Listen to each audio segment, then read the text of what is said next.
will be time very soon that we'll be able to open those international borders again, and that will enable Australians who are fully vaccinated, and Australians and residents of Australia who are overseas, who are fully vaccinated, to be able to travel again and to be able to lift those caps on our airports in states where they have moved into phase C of the program.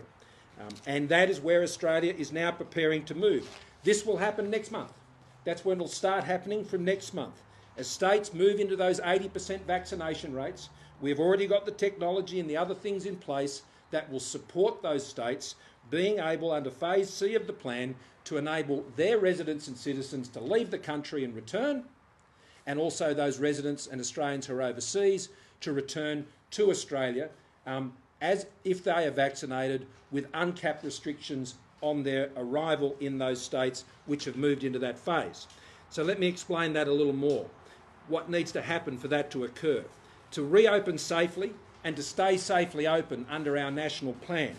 Firstly, we need home quarantine pilots in New South Wales and South Australia to conclude and be successful so they can be rolled out at scale.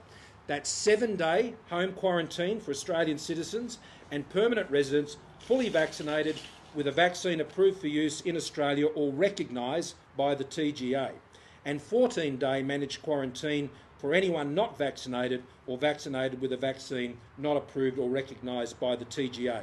So as I said in the national plan, we will move to a phase where there'll be caps lifted if you're vaccinated, caps will remain for non-vaccinated, and there'll be the managed quarantine process for those 14 days. We're also offering facilitated commercial flights for Australians overseas into states and territories that agree to commence those home quarantine trials, and I look forward to discussing that further with my colleagues this afternoon.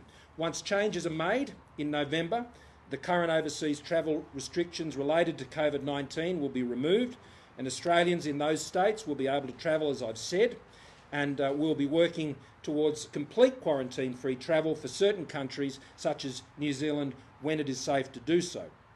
Thirdly, Australians who want to travel overseas, once restrictions are removed, will be able to access an internationally recognised proof of vaccination document.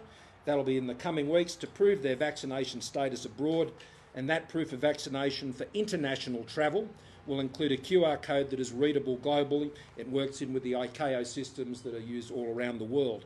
Fourth, in addition to the 4 COVID-19 vaccines that have also been approved and registered for use by the TGA has also been reviewing other vaccines in widespread use around the world. And today the TGA has published its initial assessment of 2 other vaccines and has advised that these vaccines should be approved as recognised vaccines for the purpose of determining incoming international travellers. Those vaccines are Sinovac and COVID Shield. They will be particularly important for those coming from countries where those vaccines are being used. India is an obvious one of those, as is China and other countries throughout Southeast Asia.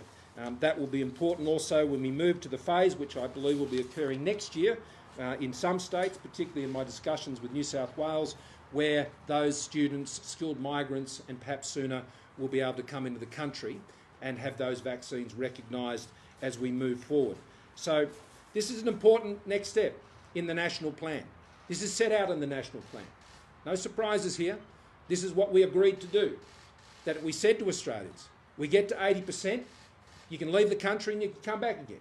If you're overseas, you should be able to come back if you're a fully vaccinated Australian resident or citizen.